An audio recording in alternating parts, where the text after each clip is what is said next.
বিশ্বের 100 রাষ্ট্র সফরকারী আলেমী দ্বীন, প্রখ্যাত ইসলামী চিন্তাবিদ বর্ষিয়ান আলেমী দ্বীন আল্লামা মুফতি মোহাম্মদ নজরুল ইসলাম সাহেব দামাত বারাকাতুহুল আলিয়া, খতিব বাদামতলী জামে মসজিদ ঢাকা, মুহতারামকে তার গুরুত্বপূর্ণ আলোচনা পেশ করবার জন্য আমি আজকে মাহফিল বাস্তবায়ন কমিটির পক্ষ থেকে বিনীতভাবে অনুরোধ করছি। আসসালামু আলাইকুম ওয়া রাহমাতুল্লাহি ওয়া বারাকাতুহু।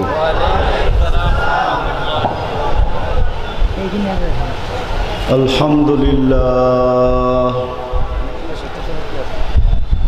আলহামদুলিল্লাহিল্লাযী লা তারাহুল উয়ুন ওয়া লা তুখালিতুহুদ দুনুন ওয়া লা ইয়াসিফুহুল ওয়াসিফুন ওয়া লা তুগাইরুহুল হাওয়াদিস ওয়া লা ইয়াখশাদ দাওয়াইর يعلم مثاقل الجبال ومكائل البحار وعدد قطر الأمطار وعدد ورق الأشجار وعدد ما أظلم عليه الليل وأشرق عليه النهار ولا تواري منه سماء سماء ولا أرض أرضا ولا بحر ما في طاري ولا جبل ما في واري هو الحي القيوم لا تأخذه سنة ولا نوم والصلاة والسلام على حبيبنا المصطفى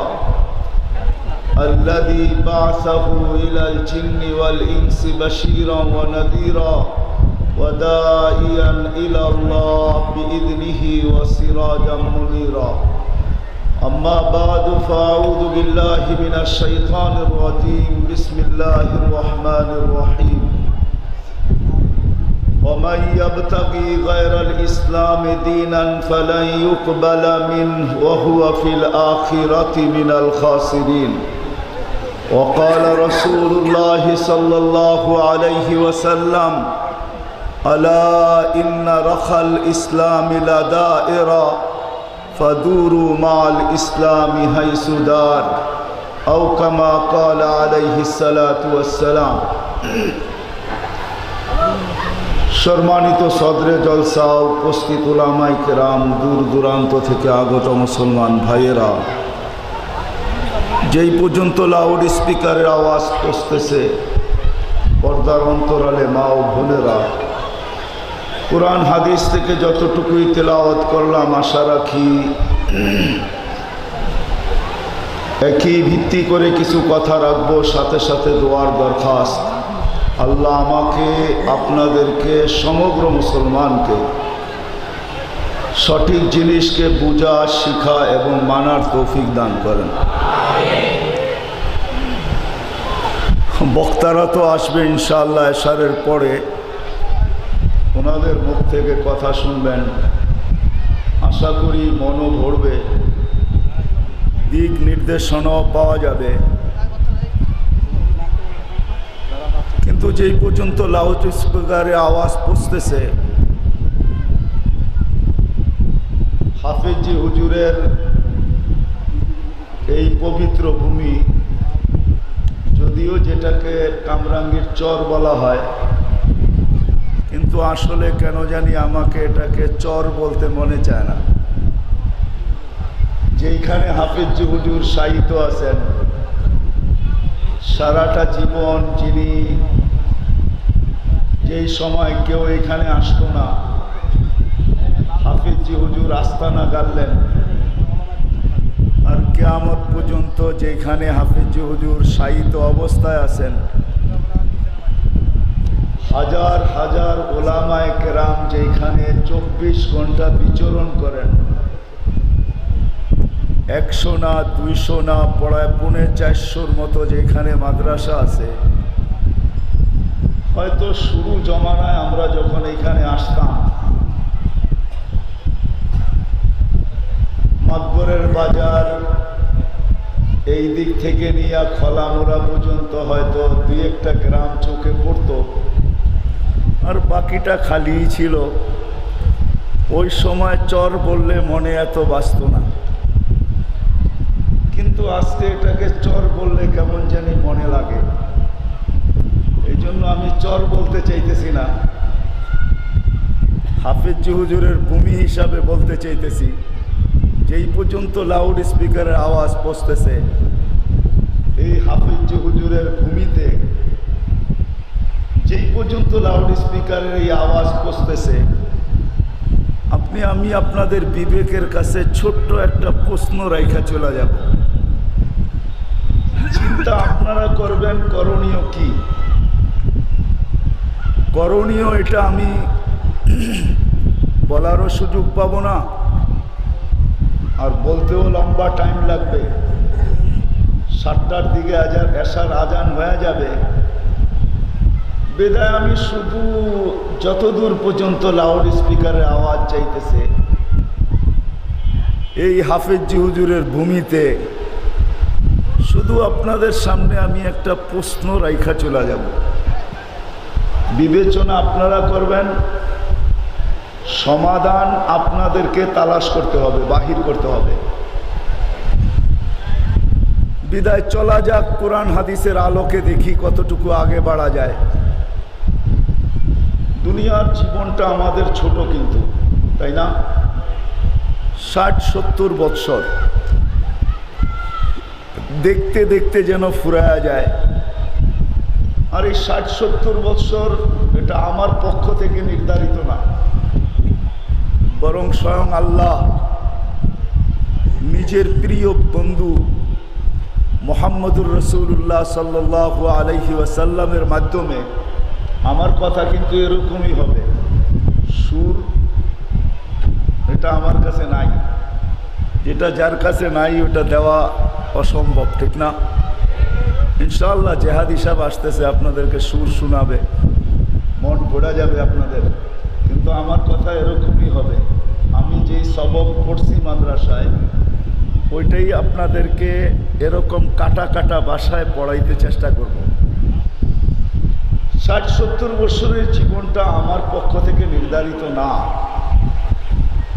এটা স্বয়ং আল্লাহ নিজের প্রিয় মাহবুবের মাধ্যমে আমাদেরকে জানায়া দিয়েছেন। আমার উম্মতি বাইনা 60 আও 70, আমার উম্মতের বয়স 60 অথবা 70 হবে। কালিল উম্মা ইয়াতাজাবাজুন, অনেক কম লোক পাওয়া যাবে যারা 60-70-এর চেয়ে অল্প কিছুদিন বেশি দুনিয়াতে থাকবে। বিদায় জীবনটা কিন্তু ছোট, কিন্তু এই ছোট জীবনটাকে গুছাইতে যায় যেই মাথার ঘাম পায়ে পড়ে, আমার কথা বুঝে আসতেছে? এই ছোট্ট জীবনটাকেই গুছাইতে যায়। চলেন একটু সুন্দরভাবে বুঝাই। দুটা ভালো খাওয়া, দুটা ভালো কাপড়, একটা ভালো ঘর, ভালো একটা সওয়ারি বাহন, এটাকে যোগাইতে যাই যে মাথার ঘাম পায়ে ফেলতে হয়, 24 ঘন্টার পরিশ্রম করতে হয়, এমনকি দেশ থেকে দেশান্তরও হইতে হয়। দেশ থেকে কি হয়? দেশান্তর বোঝেন? প্রবাস জীবনও জীবন কাটাইতে হয়। যারা প্রবাসে থাকে তারা বড় কঠিন জীবন কাটায়। যারা চোখে সচক্ষে না দেখে তারা বলতে পারে না যে তাদের জীবনটা কত কঠিন। চাই যত উন্নত দেশেই থাকুক, যদিও আমরা দেখতে মনে করি যে বড় উন্নত দেশে আছে, কিন্তু কাছের থেকে যে তাকাইলে দেখা যাবে এদের জীবনটা বড় কঠিন। কিন্তু যদি প্রশ্ন করা হয় এত কঠিন জীবন, আমি কারগুজারি হিসাবে শুনাইতেছি 2008-এর কথা।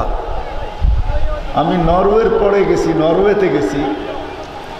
তো নরওয়ের পরে রাশিয়ার একটা ছোট্ট দেশ আছে, নরওয়ের পরে দুনিয়া শেষ, বরফ আর বরফ। ওইখানেও যা দেখলাম বাংলাদেশের লোক আছে। তা আমি জিজ্ঞাসা করলাম, বাবা এত দূরে? হাসি দিয়া বলল, যদিও বরফের ভিতর থেকে হাসি ফুটার কথা না, চতুর্দিকে বরফ, মাইনাসের নিচে যাদের জীবন, তারপরও হাসি দিয়া বলতেছে, হুজুর জানেন তো কি জন্য আসছি? এই তো বেশি দিনের কথা না, দুই বছর আগের কথা।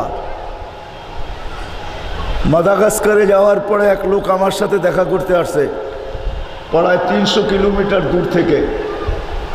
বাড়ি হলো নরসিংদী। জিজ্ঞাসা করলাম, বাবা তুমি এইখানে? এই দেশে তো মানুষ আসার কথা না, গরিব দেশ।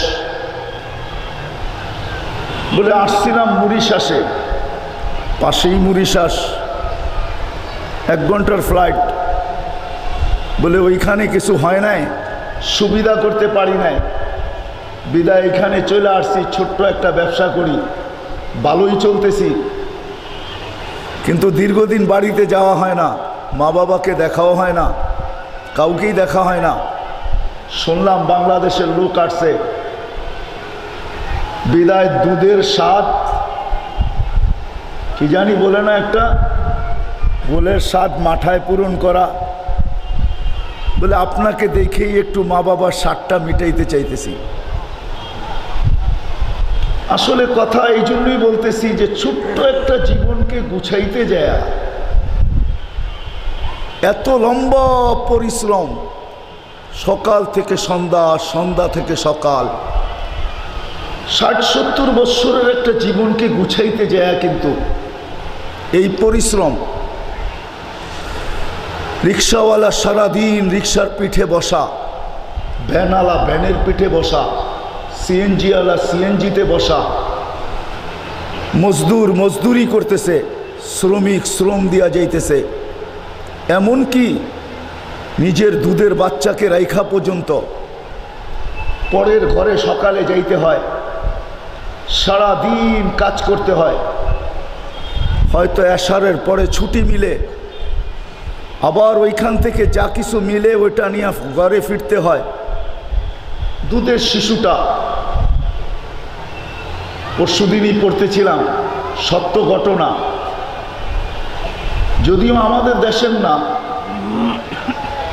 ইন্দোনেশিয়ার কাহিনী।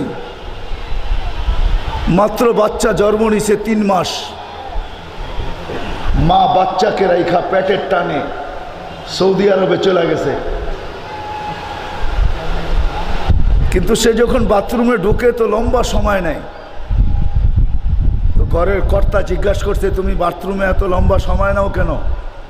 বলছে, আমি 3 মাসের বাচ্চা রেখে চলে আসছি, সারাদিনে আমার দুধ যেটা জমা হয় এটা আমি বাথরুমে ফালাইয়া দিই।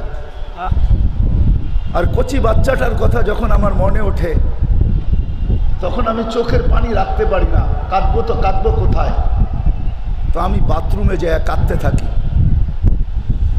যদিও ঘরের কর্তা দয়ালু ছিল, সত্য কাহিনী কিন্তু মিথ্যা না।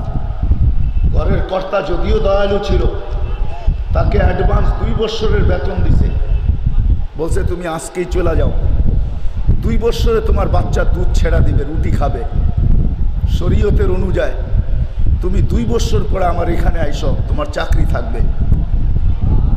কামরাঙ্গীরচরের মানুষ, আমি আপনাদেরকে আওয়াজ দিতে পারবো না, সুর দিতে পারবো না, তবে একটা ব্যথা দিতে চাইতেছি।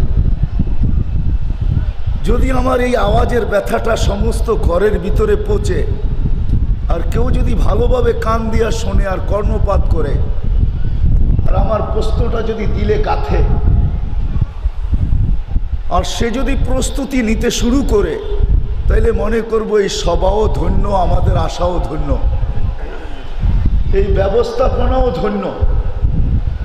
ছোট্ট একটা জীবনকে গুছাইতে যায় আমাদের আজকে যেই পরিশ্রম করতে হয়, এরকম হাজারো মানুষের পাওয়া যাবে জীবনের ব্যথা। এই ছোট্ট জীবনটাকে গুছাইতে যায়, কারো জীবন কাহিনী লিখতে গেলে হয়তো লেখকেরও চোখে পানি চলে আসবে, যে পড়বে তার চোখেও পানি আসবে, যে শুনবে তার চোখেও পানি আসবে। কিন্তু কামরাঙ্গীরচরের মানুষ, হাফিজ হুজুরের ভূমির মানুষ, এই ছোট্ট একটা জীবনের জন্য যদি এত পরিশ্রম করতে হয়, আমাদের সবাই সামনে একটা জীবন আসতেছে, যেটা শুরু হবে। এইখানের প্রয়োজনগুলো তো সীমিত, এমনও মা পাওয়া যাবে 1 কাপড়ে বৎসর কাটায় দেয়, এখনো বাবা পাওয়া যাবে একটা কাপড়ই বৎসর কাটায় দেয়। এমনও ফ্যামিলি পাওয়া যাবে সবাই ঘরের 2 জোড়া কাপড়ে বৎসর কাটায় দেয়। কি পাওয়া যাবে না যাবে না? যাবে। এরকমও ফ্যামিলি পাওয়া যাবে ডেলি এক বেলা খায়, হয়তো আমরা খবর রাখি না, সে কারো কাছে হাতও পাততে পারে না। দুনিয়ার 60-70 বছর কেটে যাবে, ধরে রাখার কোনো রাস্তা এখানে নাই। সূর্য উঠবে আর ডুববে, রাত্র আসবে আবার যাবে, দিন আসবে আবার যাবে, একদিন প্রদীপ নিভা যাবে। এই জীবন একদিন শেষ হয়ে যাবে। খায়া কাটুক আর না খায়া কাটুক। কত মানুষই তো আমেরিকার মতো জায়গায় হোমলেস জীবন কাটায় দিতেছে। হোমলেস বোঝেন? আমেরিকা বলতে সব ধরি না, কিন্তু আমেরিকায়ও হাজার হাজার লক্ষ লক্ষ লোক পাওয়া যাবে হোমলেস। গলার ভিতরে প্লে কার্ড লাগানো আছে, হোমলেস, বাড়িঘর নাই, সারাদিন রাস্তায় রাস্তায় ঘোরে। উন্নত বিশ্বেও পাওয়া যাবে। কত লোকেই তো আমাদের সদরঘাটে জীবন কাটায়া দিতেছে, কত লোকেই তো কমলাপুরে জীবন কাটায়া দিতেছে, কত লোকেই তো বস্তিতে জীবন কাটায়া দিতেছে। দুনিয়ার জীবনটাকে ধরে রাখার কোনো রাস্তা নাই, এটা কেটে যাবে। আমাদের দেশের উচ্চ বিলাসী লোকদের যেরকম জীবন কাটে, সময় কাটে, সবার সময়টাই কিন্তু এক গতিতে কাটে। চাই যে ফুটপাতে আছে তার সময়টাও ওই গতিতে কাটে। যে উচ্চ বিলাসিতার ভিতরে জীবন কাটায় তার ঘড়ির কাটাও ওইভাবেই কাটে, ওইভাবেই চলে। কিন্তু প্রশ্ন আমার এটা নিয়ে না, প্রশ্ন হলো আমার শুধু এইখানে, এই জীবনটা একদিন ইতি টানবে, শেষ হবে, মৃত্যু একদিন দুয়ারে আসবে। যদিও কোরআন আমাদেরকে বুঝাইতে চাইতেছেন, ইয়াফিরুনা মিনাল মাউত, আমরা মৃত্যুর থেকে ভাগতেছি, কিন্তু মৃত্যু আমাদের পিছনে দৌড়াইতেছে। তো কোরআন বলতেছে ইউদরিকুমুল মাউত, তোমাদের গতি কম, ভাগার গতি যদিও যত বড়ই গতি লাগাও না কেন, তুমি রকেটে চড়েও যদি গতি লাগাও তাইলে মৃত্যুর গতিটা তোমার চেয়ে আগেই থাকবে। ইউদরিকুমুল মাউত, মৃত্যু তোমাকে কোথাও না কোথাও যায় ধরবে, আর ওইখানেই ধরবে যেইখানে আল্লাহ লেখা রাখছেন, ওইখানেই ধরবে। চুল পরিমাণও ওই জায়গার থেকে আগে পিছে যাওয়া যাবে না। এই জন্য প্রতিদিন জমিন বলতে থাকে আলা কুল্লা ইয়াউম, প্রতিদিন জমিন বলতে থাকে ইয়া ইবনে আদম, ও আদম সন্তান, তামশি আলা যাহরি, তোমার ব্যস্ত দিন কাটতেছে আমার পিঠের উপরে, কোনো দিকে তাকানের তোমার সুযোগ নাই। তামশি আলা যাহরি মাসিরুকা ফি বাতনি, অতি সত্বরই তুমি আমার পেটে আসবে, তোমাকে আমি নিয়ে আসবো আমার পেটে। মানুষ যখন হাসে না তো পায়ের নিচের জমিন বলতে থাকে তাদহাকু আলা যাহরি, তুমি আমার পেটে হাসতেছ, ফাতাবকি ফি বাতনি, তুমি অতি সত্বর আমার পেটে কাঁদবে। আবার যখন মানুষ মোজ ফুর্তি করে না তো পায়ের নিচে মাটি বলতে থাকে ইয়া ইবনে আদম তাসুরু আলা যাহরি, তুমি বড় মোজ ফুর্তিতে আসো আমার পিঠে, সাতাহসানু ফি বাতনি, তুমি অতি সত্বর বড় দুঃখিত হবে আমার পেটে।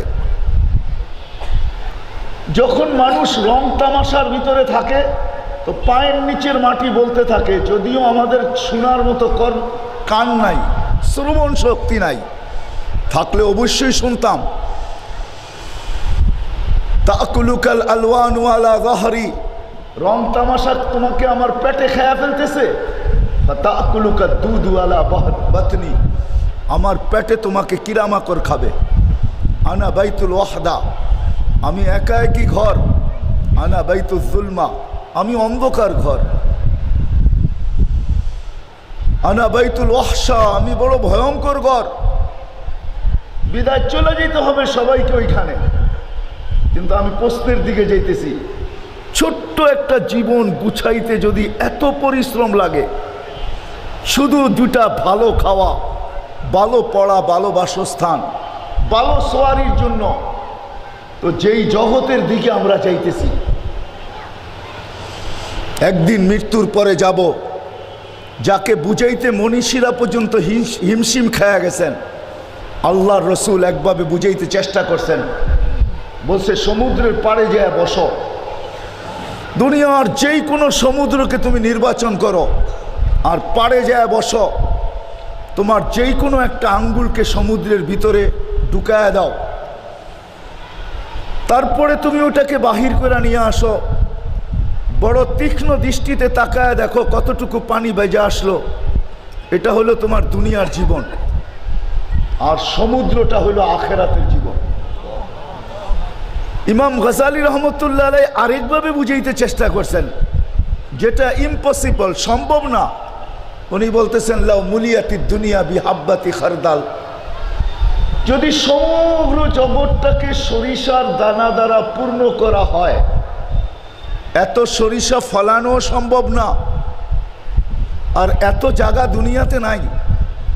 তারপরও বলতেছেন যদি সম্ভব হয় সমগ্র জগৎটা সরিষার দানা দিয়া ভরা দাও, ইউআইন আলাইহি তায়ের, একটা পাখি যদি নির্ধারণ করো এবং ডানায় যদি তোমাদের টেকনোলজি ফিট করো, ইয়াতি সানা বাদা সানা, এক এক বৎসর পর পর পাখিটা আসবে। ওয়ায়ালতাকিত হাব্বা, শুধু একটা সরিষার দানা উঠাবে। তো ইমাম গজালি রহমতুল্লাহ আলাইহি লেখেন সায়াতি আলা তাইরি জামান, পাখির উপরে একটা সময় আসবে, তান্তাহি হাউলা ইল হাব্বাত, এই দানাগুলো একদিন নিঃশেষে পরিণত হবে, কিন্তু হায়াত আল আখিরা লা তান্তাহি, আখিরাতের জীবন কোনো দিন শেষ হবে না। হাফেজ হুজুরের ভূমির মানুষ যদি 60-70টা বৎসর জীবনকে গুটাইতেই এত পরিশ্রম, তাইলে ওই জীবনটাকে গুটানোর জন্য, গুছানোর জন্য কতটুকু পরিশ্রমের প্রয়োজন? এটা হলো আমার প্রশ্ন। আজকের প্রয়োজনটা তো সীমিত, কিন্তু ওইখানের প্রয়োজনও সীমিত না। ছোট্ট একটা ঘরে আজকে চলে, কিন্তু ওইখানে ছোট্ট একটা ঘরে চলবে না। আমি জান্নাতির কথা বলতেছি না, জাহান্নামীর কথা বলতেছি। জাহান্নামীর কথা বলতে মনে চায় না, কেননা আমরা জাহান্নামের আশা রাখি না, এটার কথা বলেই লাভ কি? আশাই তো রাখি জান্নাতের, কি বলেন? কিসের আশা? জান্নাতের আশা রাখি। কত? কিসের আশা? জান্নাতের আশা রাখি, জান্নাতের। এই জন্য ওইখানের প্রয়োজন, আজকে তো এক প্লেট ভাতেই হয়ে যায়, দুটা রুটিতে হয়ে যায়। ওইখানের প্রয়োজন সীমিত না। ওইখানে খাইতে বসলেও এক বৈঠকে 70,000 প্লেট খাবে, তারপরও পেট ভরবে কিনা সন্দেহ আছে। শুধু খাবে আর একটা ঢেক দিবে, খালি হয়ে যাবে। 70,000 প্লেট এক বৈঠকে, তাও প্লেট সহ খাবে, প্লেট সহ ভিতরে ঢুকাবে। কোন আইসক্রিম দেখেন না, কোন আইসক্রিম কোন ফালায়া দেয়, আইসক্রিম খায় শুধু না, কোনো খায়। জান্নাতের প্লেট হবে কোন দিয়া, এরকম ওই যেই খাদ্য, ওই খাদ্য দিয়া প্লেট হবে, ওটা সহ ভিতরে ঢুকাবে। কেননা 60 হাত লম্বা হবে। কয় হাত? কয় হাত লম্বা? তো খাটটা কয় হাত লম্বা লাগবে? যেই খাটে শুইবে কয় হাত লম্বা? যদি মানুষটা 60 হাত হয়, তাহলে খাট কয় হাত লম্বা লাগবে? 70 হাত বলতেছে কেউ, ঠিক আছে মেনে নিলাম 70 হাত। খাটটা যদি 60 হাত লম্বা হয়, তো খাটটা উঁচা হবে কতটুকু জানেন? হ্যাঁ, খাটটা উঁচা হবে 60 মাইল। কত? বলবেন যে এটার উপরে বসবে কি কইরা? আপনার আমার মতো প্রশ্ন সাহাবায়ে কেরামও করছিলেন, ইয়া রাসূলুল্লাহ উঠবো কি করে, সিঁড়ি থাকবে? তো আল্লাহ রসুল বলছে না, সিঁড়ির দরকার নাই, তুমি খাটের দিকে যাবে, খাট তোমার জন্য নিচা হইতে থাকবে, তুমি বসা যাবে, আবার খাট উপরে উঠা যাবে। সবচেয়ে ছোট্ট বাড়ি যেটা, ছোট বাড়ি, সবচেয়ে ছোট্ট প্লট যেটা কেরানীগঞ্জে কামরা হাফেজ হুজুরের ভূমিতে পাওয়া যাবে, যার 1 কাঠার বাড়ি আছে। কয় কাঠার?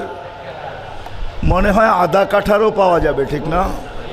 হ্যাঁ, জান্নাতের সবচেয়ে ছোট্ট প্লটটা হবে এই দুনিয়ার 10 গুণ বড়। একটা হাদিস মনে উঠলো, এই জন্য বলতেছি।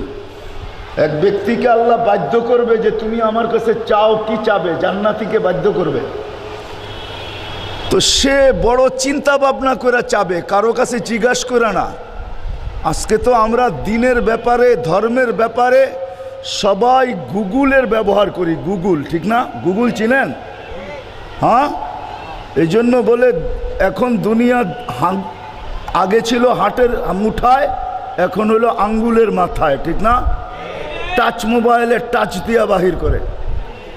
এখন যখন গুগল চলে আসছে, সব কিছু টাচ দিলে পাওয়া যায়, তো এখন একদল লোক তৈরি হয়ে গেছে, ওনারা বলে আলেম ওলামার কোনো দরকার নাই। এখন আর আলেমেরও দরকার নাই, এলেমেরও দরকার নাই।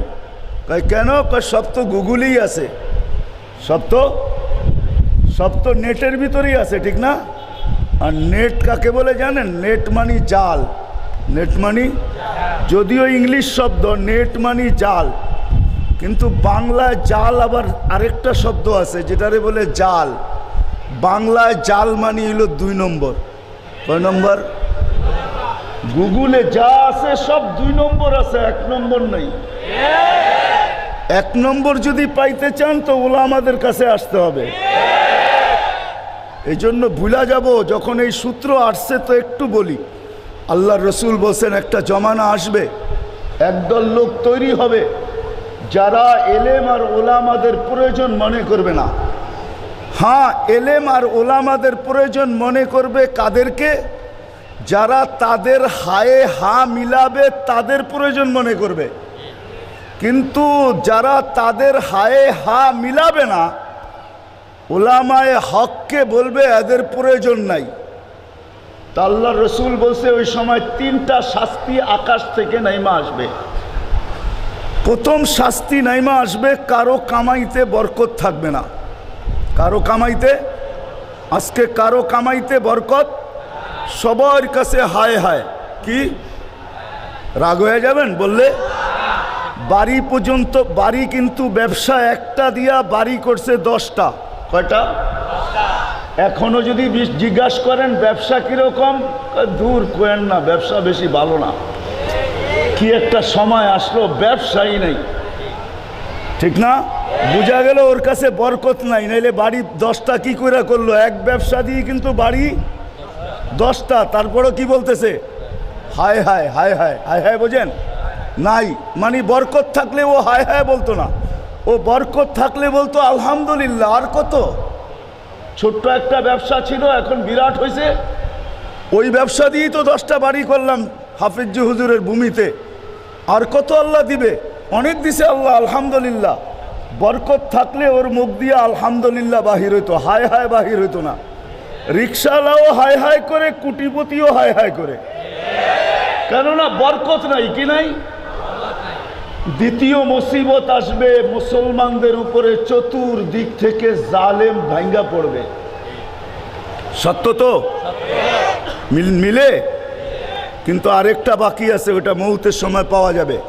যারা ভাবে হক্কানি আলেম ওলামাদের প্রয়োজন নাই, দুনিয়া বাজার সবার, দুনিয়ায় বাজার সবার না, কি বলেন? দুনিয়ার বাজার সবার, এটার ভিতরে কোনো ভাগ নাই, সবার জন্য দুনিয়ার বাজার। কিন্তু কিয়ামতের বাজার শুধু একদল লোকের। কিয়ামতের বাজার, এই জন্য কিয়ামতে উঠেই আল্লাহ ঘোষণা দিবে, ওয়ামতাজুল ইয়াউমা আইয়ুহাল মুজরিমুন, মুজরিমরা সব এক পাশে যাও। আজকে বাজার বসাবো আমি, শুধু বাজার হবে একদল লোকের। ওইটাই বুঝাইতে চাইতেছি, ওই প্রশ্নের কাছে নিয়েই আপনাদেরকে রেখা দিব আমি। ওটা মৃত্যু লগ্নে পাওয়া যাবে। তৃতীয় শাস্তি তো আল্লাহ রসুল বলেন ইয়ামুতু বিগাইরিল ঈমান। আরেক রিওয়ায়াতে আছে ইয়াখরুজু বিগাইরিল ঈমান, ওই ব্যক্তি ঈমান ছাড়া দুনিয়ার থেকে চলে যাবে। এই জন্য যেটা বলতেছিলাম, এক ব্যক্তিকে আল্লাহ বাধ্য করবে চাও, তো ও জান্নাত চাবে। চাওয়ার জন্য আল্লাহ বাধ্য করবে, কতটুকু চাও? তো ও আলেমদেরকে জিজ্ঞেস করবে না, জান্নাতে কিন্তু আলেমদের প্রয়োজন হবে, কিয়ামতের মাঠেও প্রয়োজন হবে। কিয়ামতের মাঠে সর্বপ্রথম জান্নাতে যাওয়ার জন্য দাঁড়াবে আলেমরা। তা আল্লাহ দমক দিয়া বসায় দিবে, বলবে বসো। বলবে আল্লাহ আমরা যাব না? বলে ডিউটি এখনো শেষ হয় নাই, ডিউটি এখনো। দুনিয়াতেও তোমাদের ডিউটি ছিল মানুষদেরকে সঠিক পথ দেখানো, সঠিক জিনিস শেখানো। এখন কিয়ামতের মাঠেও তোমাদের ডিউটি আছে। তো আলেমরা জিজ্ঞাসা করবে চেহারাটা কালো করে, আল্লাহ এখানে আবার কি ডিউটি? কয় যারা ফাইসা যাবে ওদেরকে সুপারিশ করবে কে? কেননা সুপারিশকারী তিন দল, নবীরা, শহীদরা আর ওলামারা। আর সুফাহা উ সালাস, আল আম্বিয়া সুম্মাল ওলামা সুম্মা সুহাদা। আলেমরা সুপারিশ করবে। এইবার বুঝা দেখেন, হক্কানি আলেমদের পিছনে যারা লাগছেন বা যাদেরকে দেখলে অ্যালার্জি হয়, যাদের নাম শুনলে মুখ দিয়া ভালো কথার চেয়ে খারাপ কথাটাই বাহির হয়, দোয়া করেন জাগা মতে যদি আল্লাহ পৌঁছায় দেয় তো ওই দিন বুঝবেন সুপারিশ কে করে। ওই দিন বুঝে আসবে। আজকে বুঝে আসুক আর না আসুক, আলোচ্য বিষয় আমার ওইটা না। তা আল্লাহ চাইতে বলবে তো সে নিজের থেকে চাবে। তো বলবে আল্লাহ দুনিয়া যেই দিন বানাইছেন আপনি আর যেই দিন ধ্বংস করছেন, মানুষ তার মেধা দ্বারা এই দুনিয়াটাকে যতটুকু উন্নতি করছে, তার ভিতরে আমেরিকা, কানাডা, অস্ট্রেলিয়া, জার্মানি সব, এই পুরো দুনিয়াটা আমাকে দিয়া দেন। তো আল্লাহ হাসি দিবে আর বলবে মা সালতানি, তুমি তো আমার কাছে এতটুকুও চাও নাই। আল্লাযী লাকা হাক্কুন, যতটুক তুমি প্রাপ্য এতটুকু তো তুমি চাও নাই, এটা কি চাইলা তুমি? তো আল্লাহ বলবে চলো তোমাকে এটাও দিলাম, আবার নতুন এর চেয়ে 10 গুণ বেশি দিলাম। তো আমি যেটা প্রশ্ন তুলছি, ছোট্ট একটা জীবনকে গুছাইতে যায় যদি মাথার ঘাম পায়ে ফেলতে হয়, পরিশ্রমের পরে পরিশ্রম করতে হয়, তাইলে ওই জগৎ যেটা শুরু আছে শেষ নাই, যেই জগতের প্রয়োজন একজন জাহান্নামীর বস্তি জায়গা লাগবে 470 কিলোমিটার। আল্লাহ না করুক, আল্লাহ না করুক। এক একটা দাঁত হবে 10 কিলোমিটার, উপরের মারিটা হবে 160 কিলোমিটার, নিচেরটা হবে 160 কিলোমিটার। যেই চেহারায় ফিট করবে ওই চেহারাটা কিরকম হবে নিয়ে যাইতে পারলে আপনাদেরকে আমি দেখাইতাম। আমি 4 বার ওই পাহাড় আল্লাহ দেখাইছেন আমাকে, যেই পাহাড় ইয়ামানে এখনো আছে, যেই পাহাড়ের নাম আল্লাহর রসুল দিছেন জাবালে বায়দা। কত উঁচা আর কত দীর্ঘ, ওই পাহাড়ের সমান এক একটা রান হবে, রান। জাহান্নামের আলোচনা না, জান্নাতি 70টা কাপড় ডেলি পরবে, পরাবেও আল্লাহ আবার খোলাবেও আল্লাহ। পড়তে হবে না, নিজের হাতে পড়তে গেলে কষ্ট লাগবে, অটো পড়বে, অটো। প্রত্যেক শুক্রবারে প্লাস্টিক সার্জারি হবে। প্রত্যেক শুক্রবারে কি হবে? প্লাস্টিক সার্জারি হবে। হাসপাতালে নিয়ে না, কিন্তু আল্লাহ প্রতি শুক্রবারে আল্লাহ মেহমানদারি করবে। কি করবে?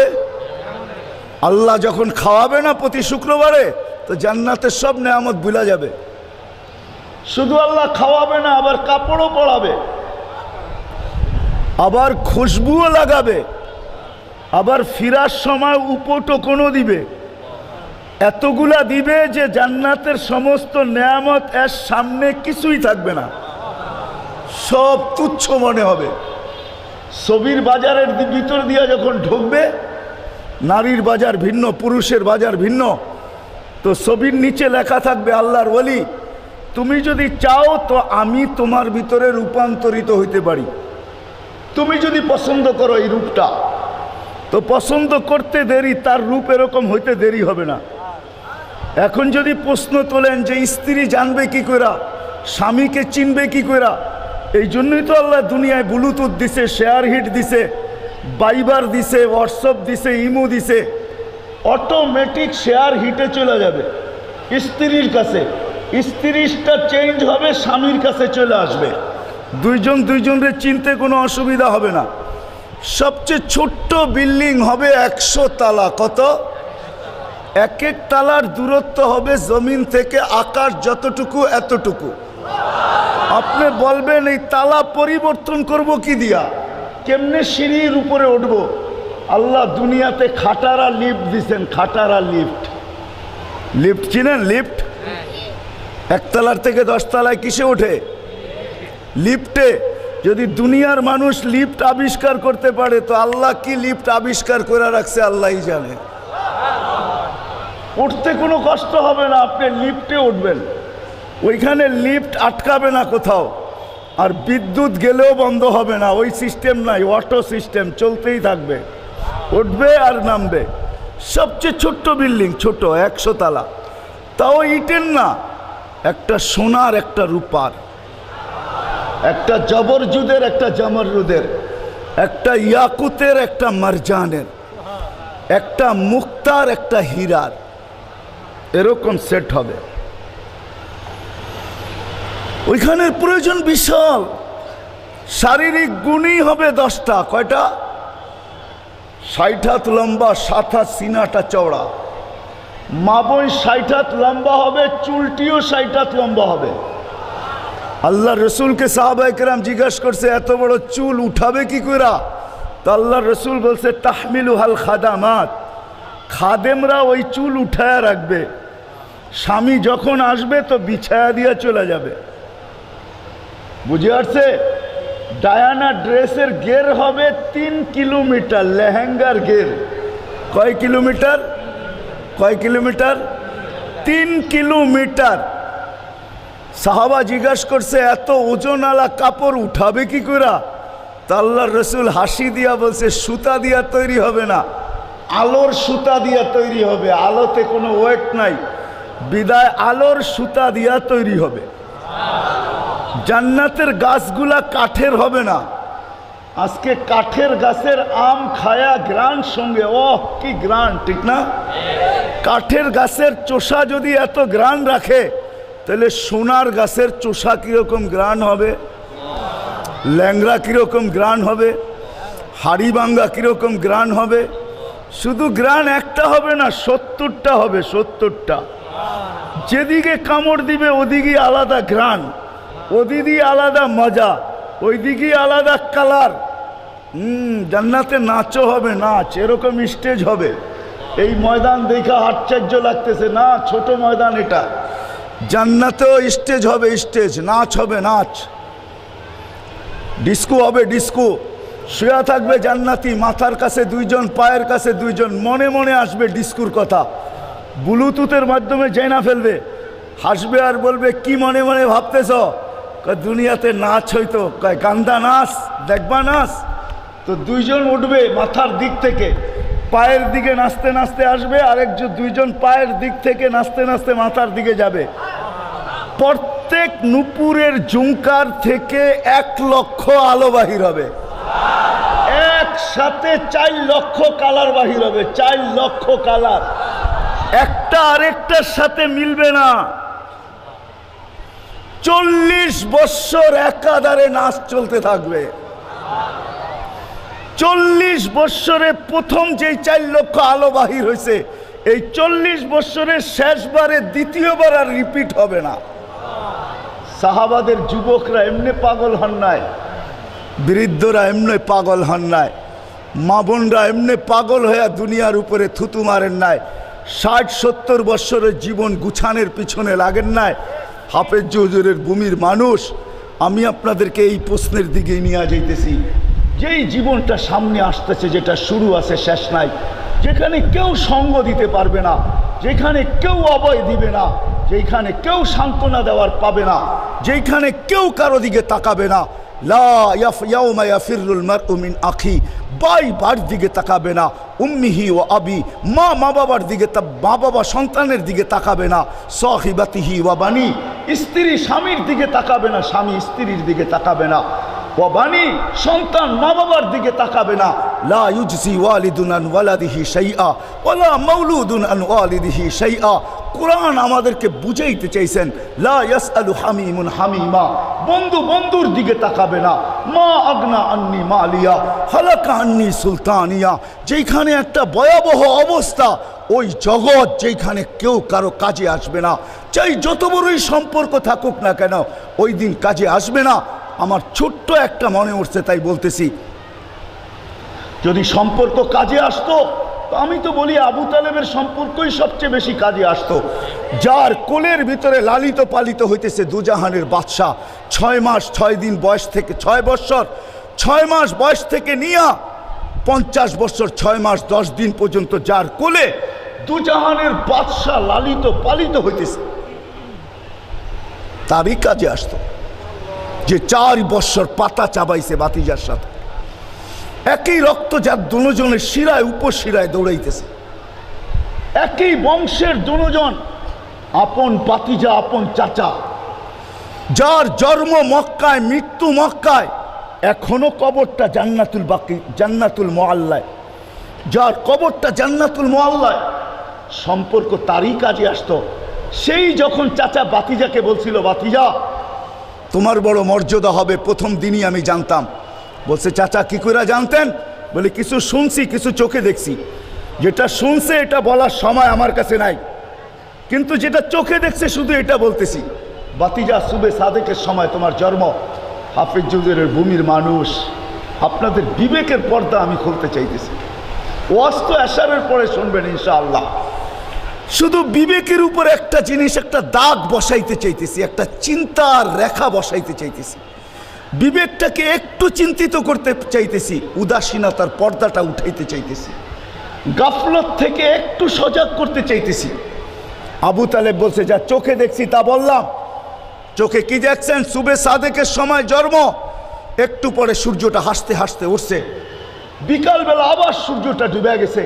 ডুবতে দেরি বাতিজা, তোমাকে চকিতে শোয়াইতে বাহিরে দেরি করি নাই, যদিও চাঁদ 2,40,000 মাইল দূরে, তোমাকে শোয়াইতে দেরি করছি। শোয়াইতে শোয়াইতে শোয়ানের সাথে সাথে শোয়াইতে দেরি, 4টা দ্রুত গতিতে নিচে নামতে দেরি করে নাই। নামতে নামতে নামতে তোমার মাথার উপরে যখন চলে আসছে তো আমি চিৎকার দিয়া ফেলছি ভয়ের চোটে, খসি তো আইয়াকা আলাই, আমি ভয়ের চোটে চিৎকার দিয়া ফেলছি তোমার উপরে পড়ে না যায়, কিন্তু তোমার মাথার কাছে এসে থামা গেছে। তুমি একদিনের বাচ্চা ছিলা, হাত পাও দুটা তোমার উপরেই ছিল। একদিনের বাচ্চা যখন থাকে, ছোট বাচ্চা, তো পিঠের উপরে হেলতে দুলতে থাকে, পিঠের উপরে, হাত পাও সোজা করতে পারে না।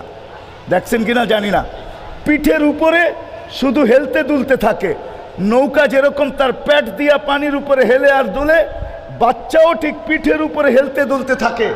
তোমার দুই পাও 2 হাত উপরে ছিল, তুমি নাড়াচাড়া করতেছিলা, আর চাঁদ তোমার হাতের ইশারায়, তুমি হাত এরকম করো তো চাঁদ এদিকে লাভ দেয়, এদিকে করো তো এদিকে লাভ দেয়, পাও এদিকে করো তো এদিকে লাভ দেয়, এদিকে করো তো এদিকে লাভ দেয়। তুমি 4 হাত পাও নাড়া দিতেছ, আর উপরে চাঁদ নাচতেছে। বলতেছে চাচা জানেন চাঁদ কি বলতেছিল? বলে তা তো জানি না। বলে আন্নাল কামারা ইউহাকিনি ওয়া ইয়ামনাউনি মিনাল বুকা, চাঁদ আমাকে ছন্দ শুনাইতেছিল আর কান্না থেকে বিরত রাখতেছিল, আমি যেন না কাঁদি, কাঁদলে আমার আম্মার কষ্ট হবে। আল্লাহ চাঁদকে আমার সাথে খেলার জন্য পাঠায়া দিতেন। আমার ভাইও ছিল না, বোনও ছিল না, আমার কাছে তেমন কেউ ছিল না, আমার আম্মা ছিল আর আমি ছিলাম, বিদায় চাঁদকে খেলতে পাঠায়া দিছেন। তারপরে বলছেন চাচা আমার মর্যাদা এইখানেই শেষ না, আসলে আল্লাহ যেরকম লা মাহদুদ, আল্লাহর বন্দুকও বানাইছেন এরকম, যার বর্ণনা দিয়া শেষ করা যাবে না, যার বর্ণনা দিয়া শেষ করা যাবে না। আমি যদি বর্ণনা দিতে বসি তাইলে আপনাদের এইখানে বসে আমি সেঞ্চুরি পুরা করতে পারবো ইনশাআল্লাহ। 100 বৈশিষ্ট্য এইখানে বসে পুরা করতে পারবো। আসলে মেরে দোস্ত, আমাদের দেশের বয়ানের তর্জ তরিকা ভিন্ন হয়ে গেছে, তো যার কারণে সময়ও কম, বিবেকও সময়ও পাওয়া যায় না, বিবেকের পর্দাও খোলা যায় না। আসলে উচিত যেটা বলতেছিলাম, তা আল্লাহ রসুল বলতেছিল, চাচা আমার মর্যাদা এইখানে শেষ না, আমার মর্যাদা তো শেষ হবে কোথায় জানেন? ফাকাবা কাওসাইনি আও আদনা ফাদানা ফাতাদাল্লা ফাআওহা ইলা আবদিহি মা আওহা। আমার মর্তবা তো ওইখানে শেষ যে আমি যায়া আল্লাহর পাশে বসবো, এই হলো আমার মর্তবার শেষ সীমানা। কাবা কাওসাইনি আও আদনা। কিন্তু চাচা কান খুলা শুনা নেন, মৃত্যু লগ্নে, কবরে, কিয়ামতের মাঠে, পুলসেরাতে কোথাও আমার পরিচয় দিয়ে, আমার ভিজিটিং কার্ড দিয়া চাচা চলবে না, কোনো লাভ হবে না। হাফেজ হুজুরের ভূমির মানুষ, শেষ জায়গায় চলে আসছি। ছোট্ট জীবনটা যদি গুছাইতে এত কষ্ট করতে হয়, যেই জীবনটা অফুরন্ত, যার মাটিগুলা পর্যন্ত জাফরানের, তোরা বুহা জাফরান, যার বিল্ডিং গুলা সোনার আর রূপার, ছোট্ট প্লট এই দুনিয়ার থেকে 10 গুণ বড়। আলহামদুলিল্লাহ, এটা বাংলাদেশের মানুষ পাবে না, এত ছোটটা বাংলাদেশের মানুষ পাবে না। এটা যে পাবে, আল্লাহ রসুল ওই গোত্রের নাম বলছেন, জোহাইনা কবিলার এক ব্যক্তি পাবে। জোহাইনা আরবের একটা কবিলা আছে, গোত্র আছে জোহাইনা। ওই কবিলার এক ব্যক্তি সবচেয়ে ছোট জান্নাত পাবে, যেটা এই দুনিয়ার থেকে 10 গুণ বড়, এই দুনিয়ার 10 গুণের সমান। বুঝা গেল ইনশাআল্লাহ আমরা পাবো না, আমরা এর চেয়ে বড়টা পাবো ইনশাআল্লাহ। বিদায়, আমি শেষ জায়গায় চলে আসছি। এখনই আজান হবে, আমারও কথার পরিসমাপ্তি ঘটবে। যদি এই ছোট্ট জীবনটা গুটাইতে এত পরিশ্রম করতে হয়, দুনিয়ার ছোট্ট একটু ইজ্জত পাইতে যদি এত পরিশ্রম করতে হয়, যেটা প্রদীপ নিভতে দেরি, ওই ইজ্জত তুলায় তুলণ্ঠিত হইতে দেরি হয় না, ঠিক না? হ্যাঁ, কি বলেন? মরার সাথে সাথেই কি বলে? সর্বপ্রথম মরার সাথে সাথে মুছে কি জানেন? কি মুছা যায়? কি নাম? নাম মুছা যায়। যে বলছে ঠিক বলছে, সর্বপ্রথম মুছা যায় কি নাম, বলা হয় লাশ। মৃত্যুর সাথে সাথে যে ইজ্জত, যেই পদমর্যাদা, সব কিছু দুলুণ্ঠিত হবে। এই জন্যই হাদিস সত্য, ফেরেশতার কথাও সত্য। কানে ধ্বনি আসবে, যাহাবাতিল আমওয়াল, তোমার সমস্ত অর্জন হাতছাড়া। মৃত্যু হওয়ার সাথে সাথে কানে ধ্বনি আসবে, তোমার সমস্ত অর্জন হাতছাড়া। বাকিয়াতিল আমাল, আমল তোমার সাথে আছে।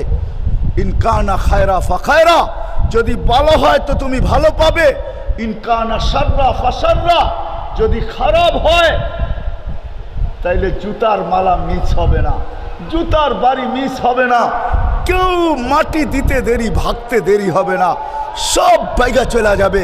বিদায় হাফেজ হুজুরের ভূমির মানুষ, এটাই আপনাদের কাছে প্রশ্ন রেখে গেলাম। চিন্তা করা উচিত যে ওই জগতের জন্য কতটুকু পরিশ্রম করা দরকার। আমার কথা কি বুঝে আসতেছে? উচিত কি উচিত না? উচিত। একজন মুসলমান হিসাবে কিন্তু আমার উচিত। আর দুনিয়া মাজরাতুল আখিরা, এইখান থেকেই ওইটাকে গুছায় নিয়ে যেতে হবে। অন্যথায় বংশ পরিচয় দিয়ে বাঁচা যাবে না, জাগার পরিচয় দিয়েও বাঁচা যাবে না, সম্পর্কের পরিচয় দিয়েও বাঁচা যাবে না। নিজেরটা নিজেকে গুছায় নিয়ে যেতে হবে। যেমন দুনিয়াটা গুছানো আমাদের সবাই লক্ষ্য বস্তু, বিদায় দ্বিধা করি না পরিশ্রম করতে।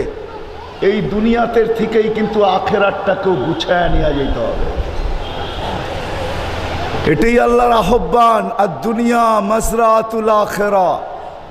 আল্লাহর রসুলের মাধ্যমে ঘোষণা দিছেন, আর দুনিয়া মাজরাতুল আখিরা, তোমাদের আখেরাত এইখান থেকেই গুছায় নিতে হবে।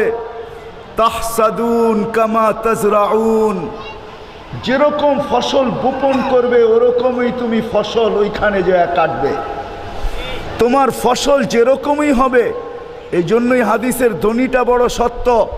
ইনকানা খায়রা ফাখায়রা, যদি ভালো হয় তো ভালো পাবে। ইনকানা শাররা ফাশাররা, ভালো কি হবে? বলে মৃত্যু লগ্ন থেকে সালাম শুরু হবে। সালাম, জান্নাতের দরজা পর্যন্ত সালাম চলতেই থাকবে, সালাম সালাম সালাম সালাম, প্রত্যেক জায়গায় সালাম চলতে থাকবে, সালাম সালাম চলতে থাকবে। এই জন্য হাদিসেও আছে, কবরের পাশে লাশটা যখন নিবে না, তো কবর সালাম দিবে, সালাম, কবর পর্যন্ত সালাম দিবে। ইত্তেহাফাতুসানি লুবাবুল হাদিস আলা কাউলিল হাসিস, জালালউদ্দিন সুয়ুতি রহমতুল্লাহ আলাইহির লেখা একটা কিতাব আছে, ওলামায়ে কেরাম নাম নোট করে নিয়ে দেখতে পারেন। লুবাবুল হাদিস আলা কাউলিল হাসিস, এই কিতাবে লেখা আছে কবর পর্যন্ত সালাম দিবে, বলবে সালাম। ইদান উহাব্বিলু লাকা বাতনি খাদরা, এখনই তোমার জন্য আমার পেটটা সবুজ শ্যামল হবে। উঠবে যখন, উঠাবে যখন, তখনও কিন্তু সালাম দিয়ে উঠাবে, ফেরেশতারা পর মারবে আর বলবে কুমিয়া ওয়ালি আল্লাহ সালাম, কুমিয়া ওয়ালি আল্লাহ, আল্লাহর ওলি সালাম, ওঠেন না। সর্ব জায়গায় সালাম চলতে থাকবে। আর যদি বিপরীত হয়, এই জন্যই আমার প্রশ্ন ছিল যে ছোট্ট একটা জীবনের জন্য যদি এত পরিশ্রম, শুধু 2 টাইম পেটে কিছু দেওয়ার জন্য যদি এত পরিশ্রম, অথচ ক্ষুধার্ত থাকার উপরে কিন্তু বিনিময় আছে, ক্ষুধার্ত থাকার উপরে কিন্তু বিনিময় আছে। আল্লাহ রসুল বৈশা নামাজ পড়তেছেন, আবু হুরায়রা রাদিয়াল্লাহু তাআলা আনহু আসছেন, তো জিজ্ঞাসা করতেছে আতুসাল্লি জালিসান ইয়া রাসূলুল্লাহ, আল্লাহর রসুল বৈশা কেন নামাজ পড়তেছেন? আপনি না 2 দিন আগে শুনাইলেন যে বৈশা নামাজ পড়ে দাঁড়ানো ব্যক্তির থেকে অর্ধেক সোয়াব পায়, তো আপনি তো সোয়াবের ব্যাপারে আমাদের চেয়ে বেশি আগ্রহী, তো আপনি বৈশা কেন নামাজ পড়তেছেন? তো পেটের উপরে হাত রাইকা বলতেছে আলজু আলজু, ক্ষুধায় দাঁড়াইতে পারতেছি না আবু হুরায়রা, চোখে পানি চলে আসছে।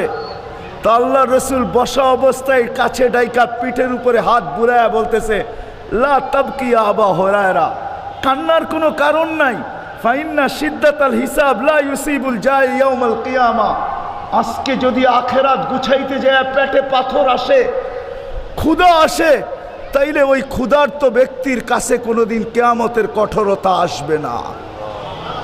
যদি একদিনও সে ক্ষুধার্ত কাটায় থাকে, একদিনও যদি কাটায় থাকে আখেরাতকে গুছাইতে যায়।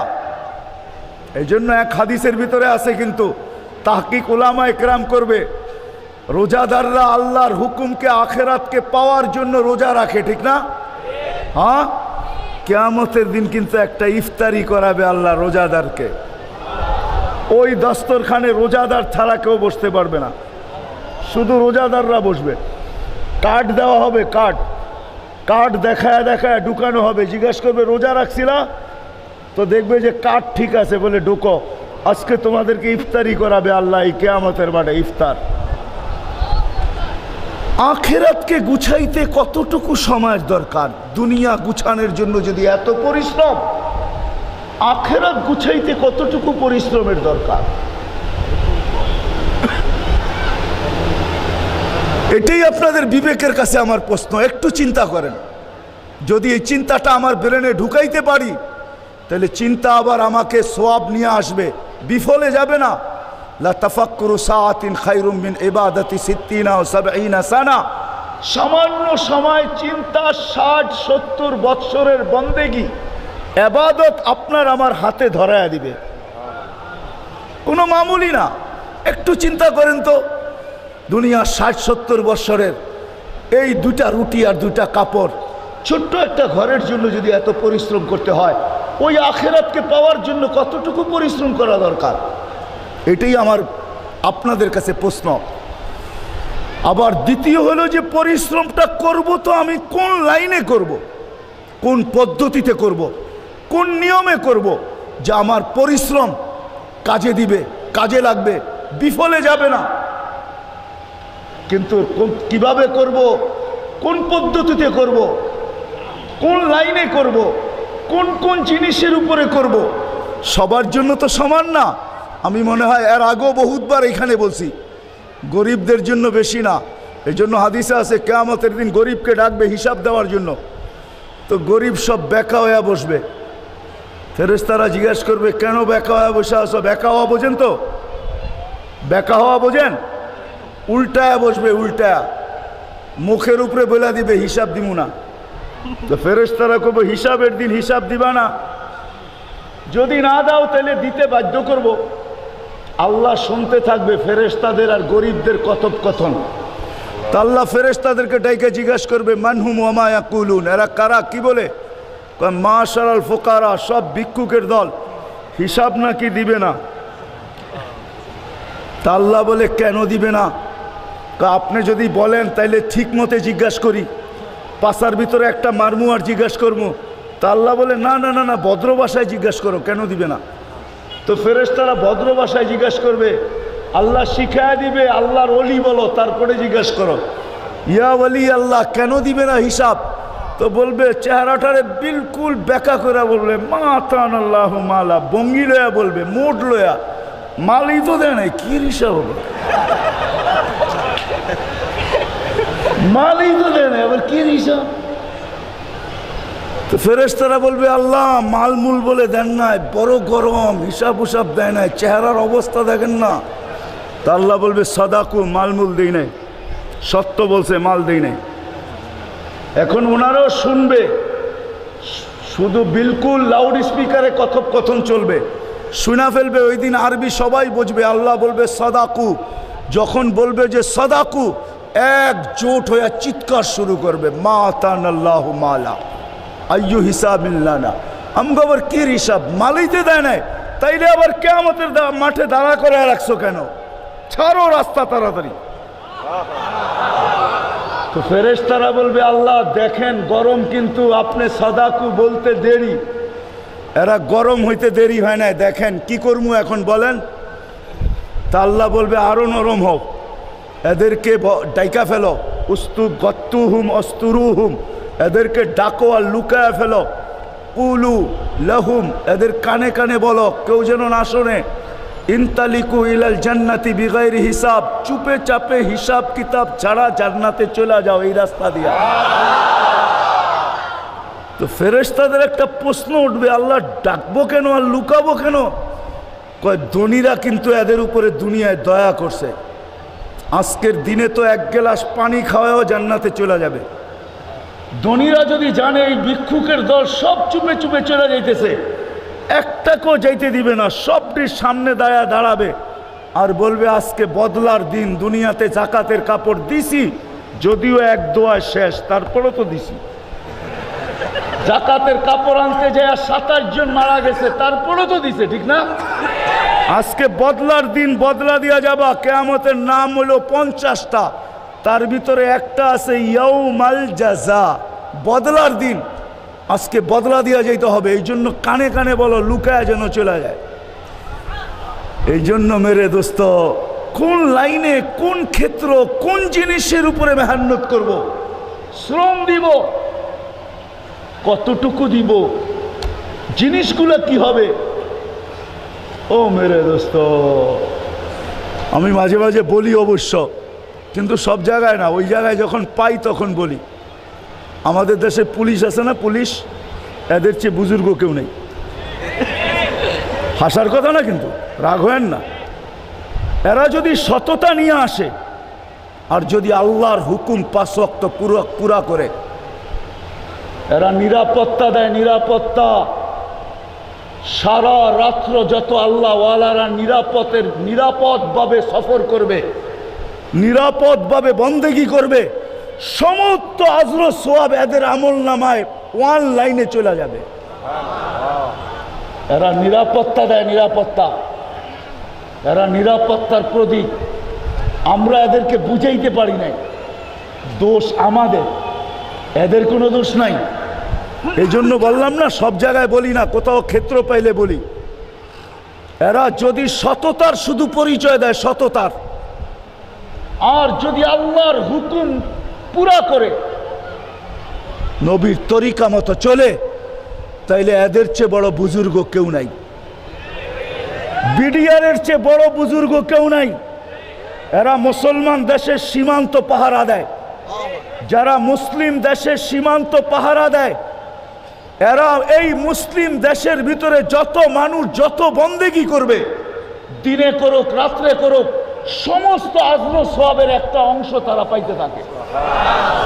তারা যখন মারা যায় সীমান্তে গুলি খায়া, তখন শাহাদাতের মৌত তাদের কপালে লেখা হয়। হাদিস পড়া দেখেন। আমরা তো বুঝাইতে পারি নাই, যার কারণে আমরা পারি শুধু কি করতে জানেন, দোষ ধরতে পারি, আর কিচ্ছু পারি না। দোষ ধরা এটা হলো আমাদের সবচেয়ে বড় কালচার, দোষ ধরতে পারি। এই জন্য বলতেছিলাম যে কিভাবে মেহনত করতে হবে, কোন লাইনে করতে হবে। আমার কথা কি এটা বুঝে আসছে যে পরিশ্রম করা দরকার? কি বলেন, কে কে বুঝছেন? হাত উঠান তো দেখি। দরকার তো আখিরাতের জন্য, কিন্তু কোন লাইনে করতে হবে, কিভাবে করতে হবে, কোন দিক দিয়া করতে হবে, এটার জন্য আপনাদেরকে আমি ক্ষেত্র দেখায় দিয়া যেতে পারি। কামরাঙ্গীর চর হাফেজ হুজুরের ভূমি, গলি গলি মাদ্রাসা, গলি গলি ওলামা। ওলামাদের দুয়ারে আসেন, এদের জুতা সিধা করেন, এদের কাছ থেকে আমার এই প্রশ্নটা করেন যে আমি আখিরাতের জন্য প্রস্তুতি নিতে চাই। আমি এরকম মানুষ, এই পেশার মানুষ, এই কর্মের মানুষ, এতটুকু আমার শিক্ষা, এতটুকু আমার দীক্ষা, আমার জন্য একটা সঠিক রাস্তা বলেন। অল্প মেহনতের মাধ্যমে যেন আমি পৌঁছতে পারি। ওলামাদের দুয়ারে আসেন, ওনাদেরকে প্রশ্ন করেন, ওনাদের কাছ থেকে নেন। যান নুরিয়া মাদ্রাসায় যান, যান ওমর ইবনুল খাত্তাব রাদিয়াল্লাহু তাআলা আনহু মাদ্রাসায় যান, যান ওলামাদের দুয়ারে যান, ওনাদের কাছে যে প্রশ্ন করেন, ওনাদের কাছ থেকে সঠিক তথ্য আপনি পাবেন।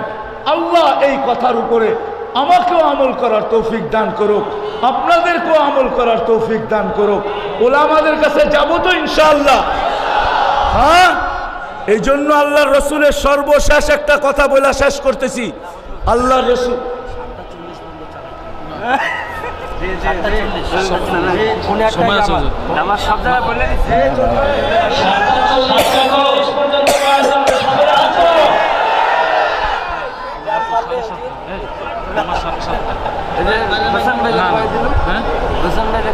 একটা জামাত হবে ইনশাআল্লাহ 7:40 পর্যন্ত হুজুরের বয়ান চলবে ইনশাআল্লাহ। চলবে তো? আশেপাশে যে ইয়া আছে সব জায়গায় মাইক চলতেছে, হিসাব করো। তোমরা মাইক দিছো এত যে প্রত্যেক এলাকায় বাঁচতেছে। 7:30টায় মাইক অফ করে দেবো, বাইরে অফ করে দেবো 7:30টায়।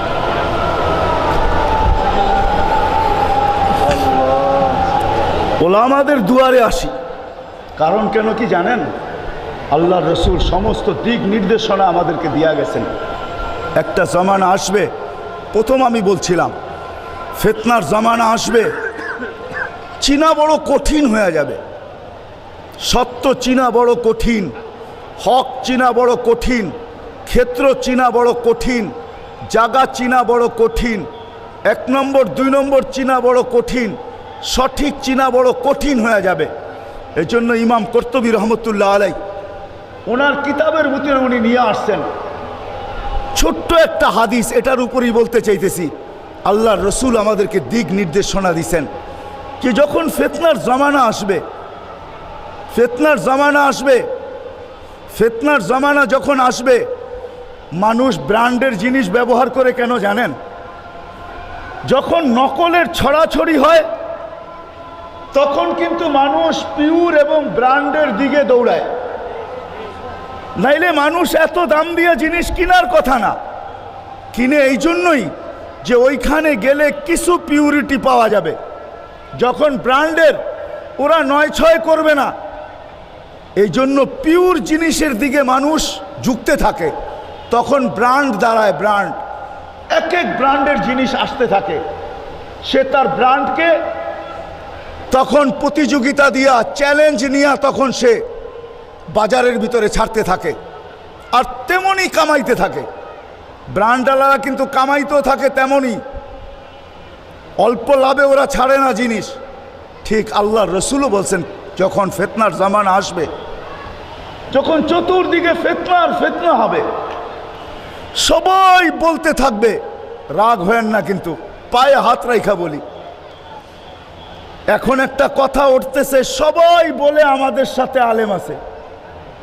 তাইলে আমি আমার জীবনের একটা কাহিনী শুনাই। আমি একটা সেমিনারে গেছি, সেমিনারে ওই সময়টার কথা বলা যাবে না, ওই সেমিনারটা বলা যাবে না। তো যাওয়ার পরে ওইখানে বক্তৃতা চলতেছিল, আমারও যখন বক্তৃতার পালা আসছে 10-15 মিনিট আমিও কথা রাখছি। আর আমাদের তাবলিগ আলাদের তো উদ্দেশ্য হইল আমরা 6 নম্বর মাইরা বেচালামু। 6 নম্বর বেচাই আমাদের সবচেয়ে বড় কাম, ঠিক না? তা আমি বেচার বয়ানের শেষে যিনি সভাপতি ছিল আমাকে প্রশ্ন করলেন, হুজুর আমরা কার কথার উপরে চলব? আপনারা এক একজনে এক এক দিক নির্দেশনা দিলেন, কিন্তু আমরা কার কথার উপরে চলব? সর্বদলের লোকই ছিল এখানে, সর্বধরনের লোকই ছিল, ওলামাই ছিল। যেমন সবার কাছেই কিন্তু আলেম আছে, ঠিক না? আপনাদের কামরাঙ্গীর চরে জানি না, এখানে 18 তো হয়, ওনাদেরও তো আলেম আছে, ঠিক না? ঠিক না? বান্ডারিও তো আলেম আছে, ঠিক না? আন্ডারি, বান্ডারি, কান্ডারি, দেওয়ানবাগি সবার কাছে আলেম আছে। এখন আপনি কোন আলেমের কাছে যাবেন? তা আমাকে যখন প্রশ্ন করছে, তা আমি বললাম, যেই রসুল পেশাবের তরিকাত আমাদেরকে শিখায় গেছেন যে পেশাব কিভাবে করতে হবে। ওলামায়ে কেরাম জানেন ঢিলা ইস্তেমাল করতে গেলেও শীতে কিভাবে করতে হবে, গরমে কিভাবে করতে হবে, এটা পর্যন্ত শিখাইছেন না? শিখান নাই? শিখাইছে। ওই রসুল বলে নাই কোন আলেমের পিছে চলবে। তা আমি যখন এই প্রশ্ন করছি, তো ওইখানের সভাপতি বলতেছে, না এটা তো জ্ঞানের কথা, বলা তো কথা, বলা তো উচিত। তা আমি বলি, আল্লাহ রসুল বলে গেছেন, লা তাজলিসু ইনদা কুল্লি আলিমিন, সমস্ত আলেম দেখলেই তার কাছে বসো না। আলিমুন ইয়াদউকুম মিন খামসিন ইলা খামসিন, যেই আলেম তোমাদেরকে 5 জিনিসের থেকে 5 জিনিসের দিকে ডাকবে তার কাছে বসো। মিনাশ শাক্কি ইলাল ইয়াকিন, সন্দেহযুক্ত জিনিস থেকে ইয়াকিনি জিনিসের দিকে তোমাদেরকে ডাকে। মিনার রিয়া ইলাল ইখলাস, রিয়া থেকে ইখলাসের দিকে ডাকে। মিনাল কিবিরি ইলা তাওয়াদু, কিবির থেকে তাওয়াজুর দিকে ডাকে। মিনার রাগবাতি ফিদ দুনিয়া, দুনিয়ামুখী হওয়ার থেকে আখেরাতমুখী হওয়ার দিকে ডাকে। মিনাল আদাওয়াতি ইলান নসিহা, যে দুশ্মনির থেকে নসিহতের দিকে তোমাদেরকে ডাকে। ওই আলেমের কাছে বসো। পাওয়া গেল কিনা দিক নির্দেশনা? আলী রাদিয়াল্লাহু তাআলা আনহুকে জিজ্ঞাসা করছে, কোন আলেমের কাছে বসবো, কার অনুসরণ করব, পারফেক্ট আলেম কে? তো বলছে, মাল্লাম ইউরাখিস ফি মাসিয়াতিল্লাহ, যে আল্লাহর নাফরমানিতে কাউকে ছাড় দেয় না। আল্লাহর নাফরমানিতে কাউকে ছাড় দেয় না। ওয়ালাম ইয়াকনুত মির রাহমাতিল্লাহ, আল্লাহর রহমত থেকে কাউকে বঞ্চিত করে না। উনি হলো পারফেক্ট আলেম, ওনার কাছে বসো। হাদিসের ভিতরে আছে 99টা মার্ডার করে আমার মতো আলেমের কাছে গেছে, যা বলছে, হযরত তওবা করতে চাই। কয় করছো কি? কয় 99টা মার্ডার। কয় 99 মার্ডার আবার তওবাও? মানে কি বুঝছেন আমার কথা? মানে তওবার কোনো রাস্তা? কয় তাইলে 1 রান বাকি, সেঞ্চুরি বাকি রেখে লাভটা কি? 1 রান করে সেঞ্চুরি পুরা করি, দিছে তাকে কতল করা।